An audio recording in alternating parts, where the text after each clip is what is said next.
Paul DHN, who has since passed away, once said something that has stayed with many. He thought Roddy McDowall was simply terrific. More than just terrific.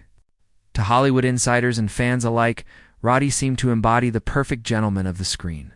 He had a passion for cinema, collecting films, capturing breathtaking photographs, and building friendships with nearly every major star of the golden era. But behind the charm, a shocking event changed how many saw him forever. On December 18, 1974, the FBI stormed his home with trucks and agents, seizing over 1,000 rare films and tapes valued at $5 million. What they uncovered wasn't just a collection, it was evidence of something far larger. And in the aftermath, Roddy McDowall was accused of betraying some of his dearest friends, including Rock Hudson and Elizabeth Taylor. In order to protect himself, Roddy's life began far away from Hollywood's glitter. Born on September 17, 1928. In Herne Hill, London, his full name was Roderick Andrew Anthony Jude McDowall. His destiny seemed linked to performance from the very beginning. His father, Thomas, worked as a merchant seaman, while his mother, Winifred, longed for an acting career she never achieved. Instead, she poured all her energy and ambitions into her son. By age 4, Roddy had already won a poetry contest, and by 5 he was taking elocution lessons to refine his speech. His mother pushed him forward, determined that he would shine where she could not.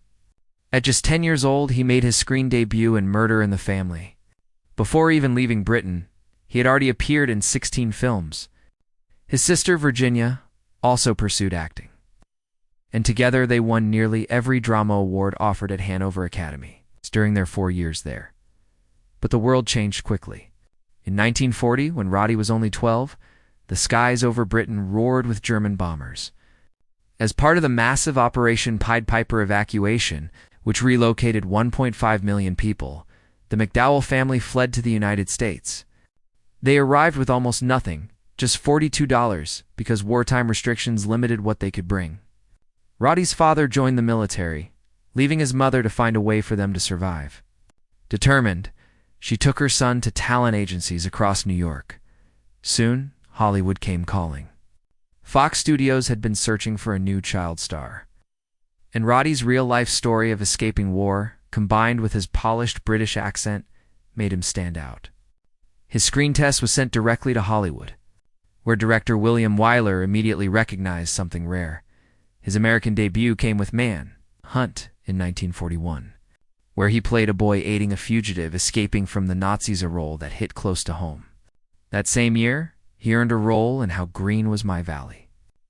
Though just 13, Roddy delivered a performance that helped the film triumph over Citizen Kane at the 1942 Oscars.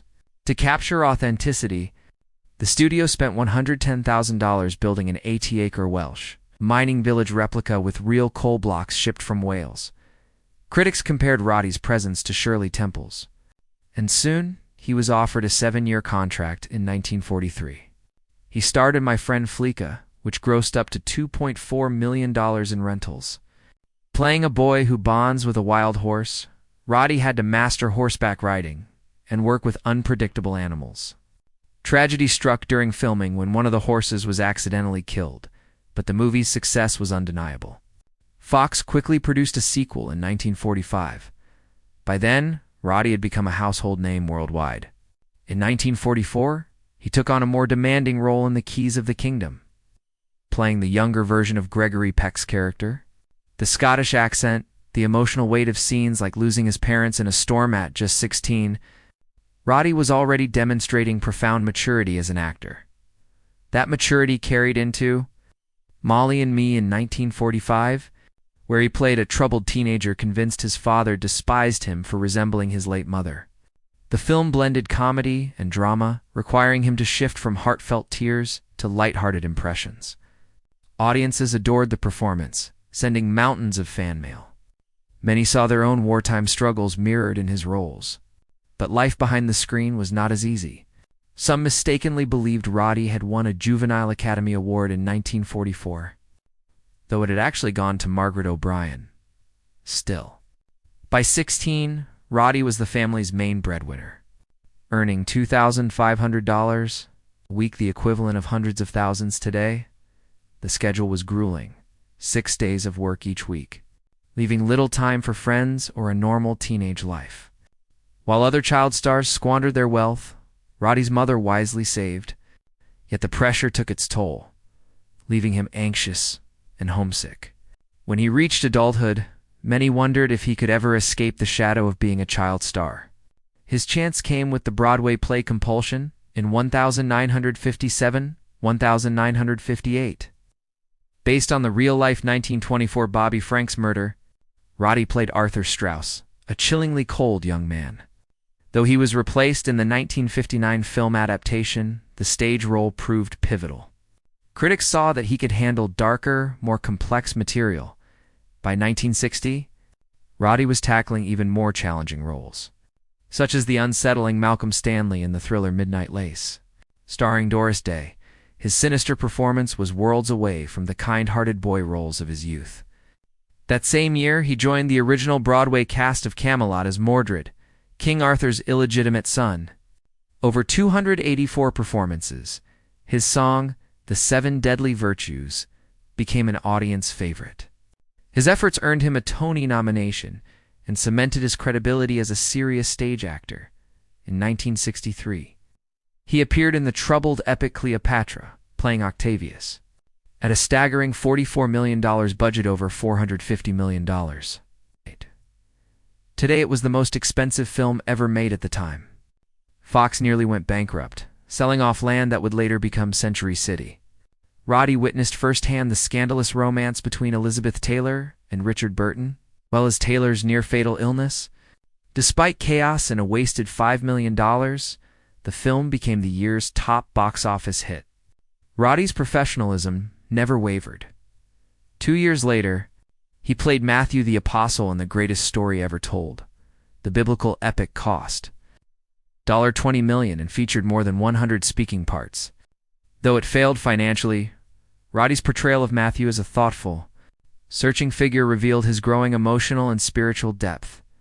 Then came the role that defined his career, Cornelius, the kind-hearted chimpanzee archaeologist in Planet of the Apes, 1968.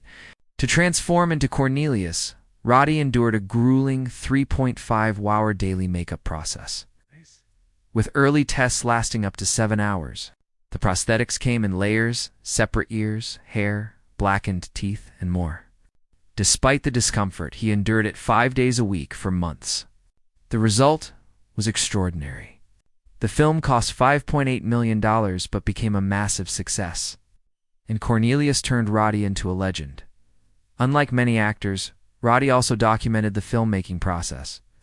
With his 8mm camera, he filmed behind-the-scenes moments, makeup tests, his co-stars laughing, helicopter rides, even drinks sipped through straws in full ape makeup.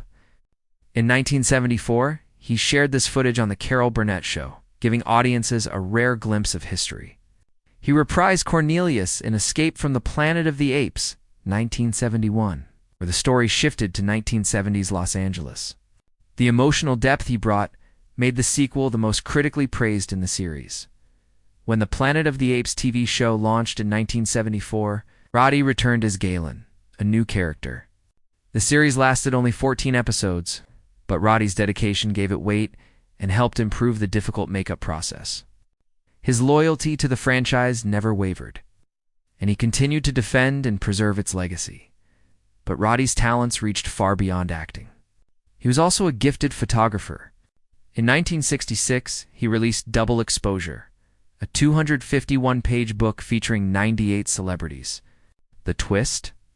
Each star was described not by a journalist, but by another famous figure. James Baldwin wrote about Marlon Brando, Katharine Hepburn, about Lauren Bacall. The book became a sensation, establishing Roddy as one of Hollywood's most trusted photographers. He went on to work with Life in Vogue, and in 1989, he published Double Exposure Take 2. This second book had a darker tone. Its most haunting images captured Judy Garland during her decline. As her friend during the Judy Garland show in 1963, Roddy photographed her at her lowest still, exhausted, and broken by the pressures of MGM. These pictures, paired with raw testimonies, revealed the devastating toll fame had taken on her. Roddy also captured intimate moments that few others ever saw.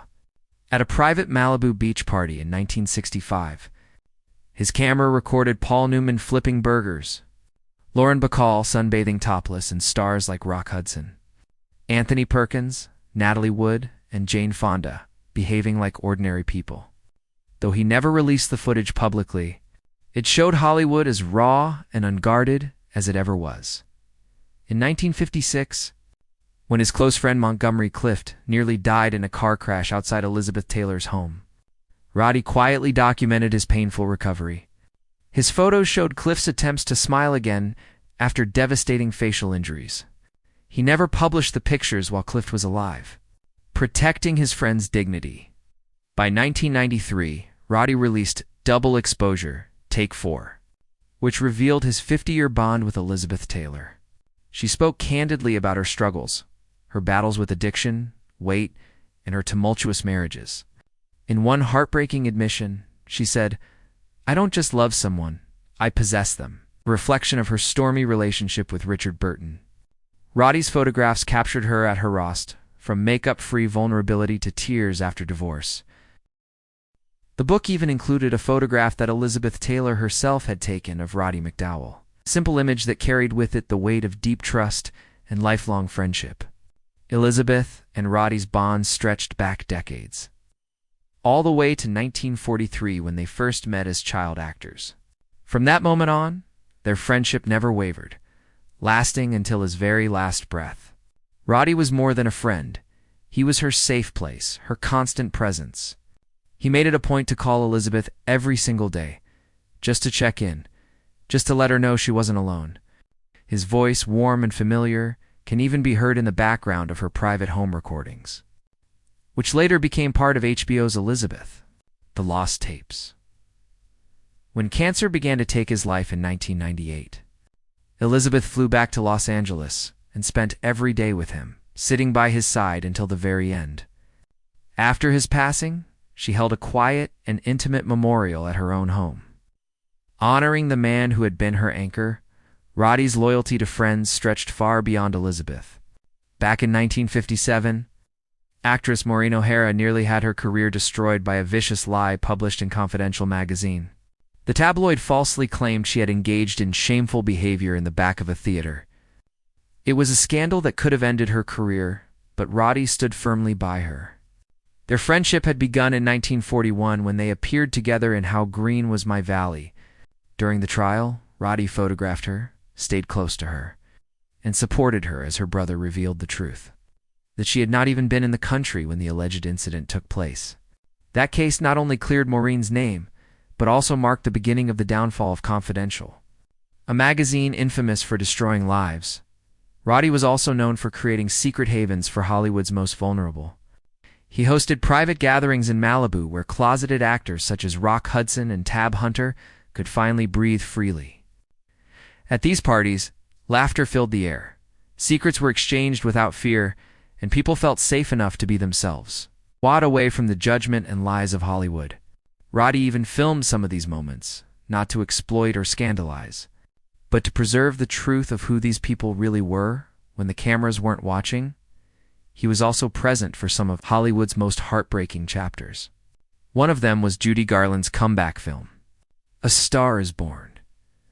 The movie had an enormous budget for 1954, $5 million, but the studio interfered and cut 27 minutes from the film without the director's permission. That reckless decision robbed Garland of an almost certain Oscar and derailed her career. Roddy witnessed all of it. He was there photographing her breakdowns, her heated arguments, and her visible pain. Today, the film is rightly considered a masterpiece, but at the time, it nearly destroyed Garland. Roddy, however, never looked away as photographs preserved the truth of her struggle. By the 1970s, Roddy McDowall was far more than just another Hollywood actor. Quietly, he had built something remarkable, a private archive of films that rivaled even major studios. By 1974, he owned 337 films, including 160 rare 16mm prints, which formed the heart of his collection. Inside his modest North Hollywood garage were treasures like Citizen Kane, Lassie Come Home, and My Friend Flicka. He had even purchased Errol Flynn's entire personal collection from Flynn's widow, which included unfinished projects and intimate home movies. Studios at the time were discarding reels they considered worthless, but Roddy knew better. He spent thousands transferring these films onto Sony-O-Matic magnetic tapes, a technology that predated VHS and Betamax, believing tape would outlast fragile film. Importantly, Roddy didn't collect for money. He often charged friends only what he had originally paid, once mentioning he had spent just $75 for 3 films. His garage was not simply a storage space. It had become a miniature museum of cinema's lost history. But everything changed on December 18, 1974. That morning, FBI agents with trucks arrived at his home. They raided his property, seizing 160 reels of film and over 1,000 videotapes. The government declared the collection was worth precisely $5,542. It was, at the time, the largest film piracy raid the FBI had ever conducted. Among the reels taken were Roddy's own films, including Planet of the Apes, Tamlin, and Lassie Come Home. Each tape had been meticulously boxed and labeled like a treasure trove. But the FBI accused him not only of hoarding, but also of illegally copying and distributing films. Faced with this, Roddy made a difficult choice. Rather than fight, he decided to cooperate. He gave the FBI names. He revealed that Rock Hudson had once gifted him a print of Giant, the James Dean classic. He also named Arthur P. Jacobs, producer of the Planet of the Apes series, as well as Dick Martin and Mel Torme. Other names in the documents were redacted. The revelation shocked his circle. One fellow collector said that while losing his films broke Roddy's heart, betraying his friends hurt him even more. Even respected journalist Robert Osborne, who was one of Roddy's closest companions, admitted years later that he had never known Roddy had worked with the FBI. If Rock Hudson ever found out, he never mentioned it. What made this tragedy worse was its origin. Roddy had begun collecting films in the 1960s, not as a pirate but as a protector. Studios were discarding what they thought had no value, but Roddy believed cinema deserved to be saved. He didn't intend to profit. He often explained that owning the films helped him study acting. He even kept a personal print of his death scene from Escape from the Planet of the Apes to learn from his own performance. Yet the law was unforgiving. Sharing or even selling copies, even at cost, still violated copyright. His lawyer pointed out that while Roddy physically owned the reels, the rights still belonged to studios like 20th Century Fox. By June 1975, the government quietly dropped the case. There was no trial, no prison time, but the damage was permanent. He stopped hosting his famous movie nights. Some friends never returned. Though cleared, his reputation was scarred by the shadow of the raid. In the years that followed, Roddy shifted his passion into legal preservation, joining the Academy's board and later helping to create the National Film Preservation Board. In the 1990s, he even worked on restoring Cleopatra in 1963. His secret love of films had become both a cautionary tale and a respected mission. There was another hidden chapter of Roddy's life. In 1951, Elizabeth Taylor introduced him to Montgomery Clift. The two men fell in love, and Roddy even moved to New York to be near him. For 2.5 years, Roddy nearly abandoned acting altogether. His entire focus was on Monty. But when Clift ended the relationship, Roddy was devastated to the point of attempting to take his own life. He survived, and in a testament to his character, never held resentment toward Clift. He stayed by Monty's side until the very end, even helping him complete The Defector, his final film. Clift himself admitted he could not have finished it without Roddy's support. Roddy lived in a time when being openly gay in Hollywood could destroy a career. In the 1950s, gossip magazines like Confidential hunted for secrets, and Rock Hudson narrowly avoided being outed. Henry Wilson, Hudson's agent, often made deals by sacrificing some clients' reputations to protect others. He even employed off-duty police officers to silence blackmailers. Against this backdrop, Roddy chose silence in public but created a sanctuary in private. His home became a safe space where gay and straight stars alike could be themselves without fear. Many called him Hollywood's father confessor. He knew everything, but he never betrayed a secret. In 1965, he bought a Malibu beach house where he filmed private gatherings. There is footage of Julie Andrews walking the sand with her daughter, as well as Paul Newman, Lauren Bacall, and Jane Fonda, relaxing casually in the sun. These were not staged movie moments. They were glimpses of truth. He also staged playful photo sessions with Tab Hunter, another closeted actor, showing them in short shorts, cooking hot dogs, and posing like boyfriends. Though light-hearted, such images could have ruined both their careers had they been exposed. Roddy's only directorial effort came in 1967 with Tam Lin, also called Tam Lin, a surreal adaptation of an old Scottish ballad starring Ava Gardner. The film was filled with psychedelic imagery that captured the spirit of the 1960s, but fate intervened. The company behind the film went bankrupt before it was released. When it finally reached theaters in 1970, it had been altered, renamed The Devil's Widow in toys and games, and largely ignored. The film failed, and Roddy never directed again.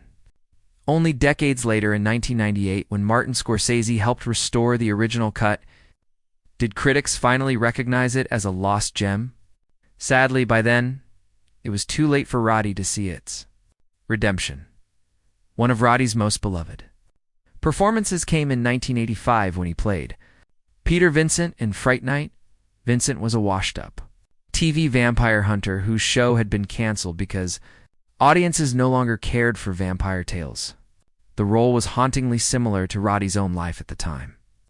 He had recently been fired from a real-life horror hosting gig and felt discarded.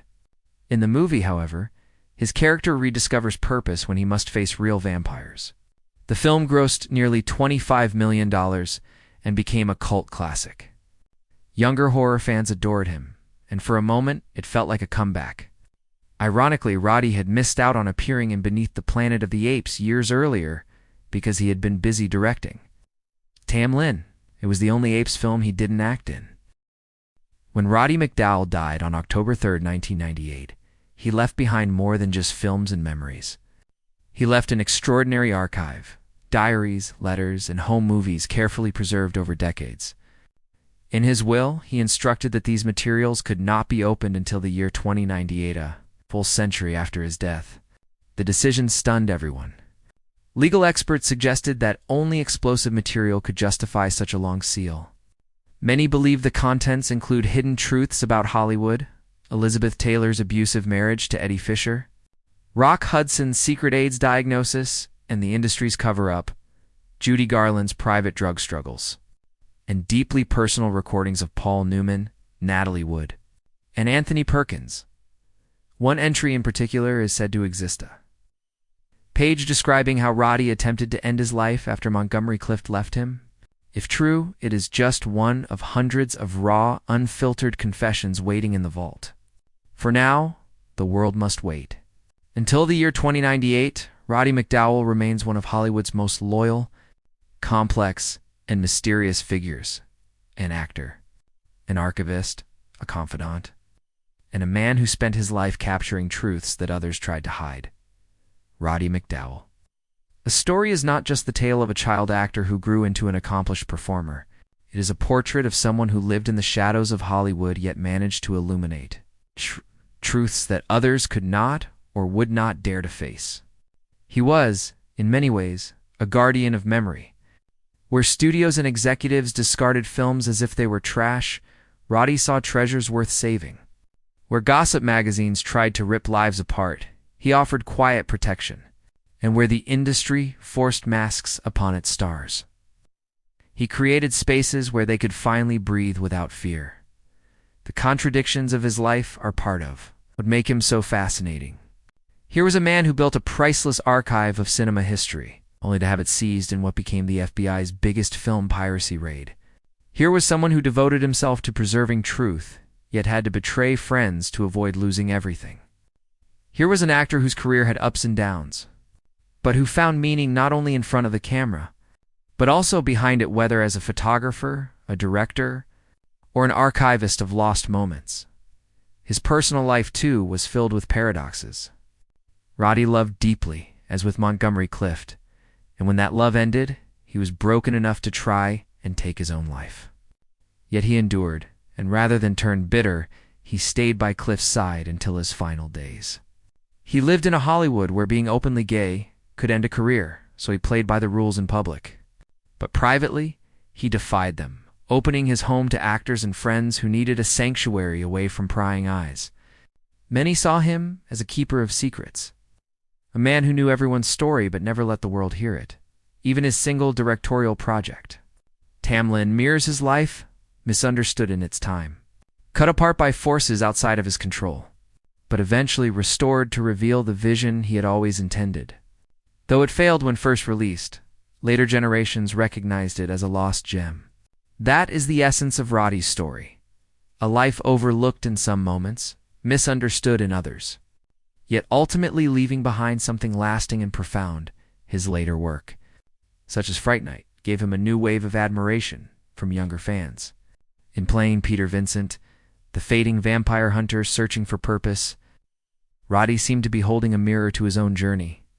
It was both a role and a revelation, reminding the world that even when forgotten by Hollywood, he still had the power to command the screen. But perhaps the most intriguing part of Roddy's legacy is the mystery he left sealed away.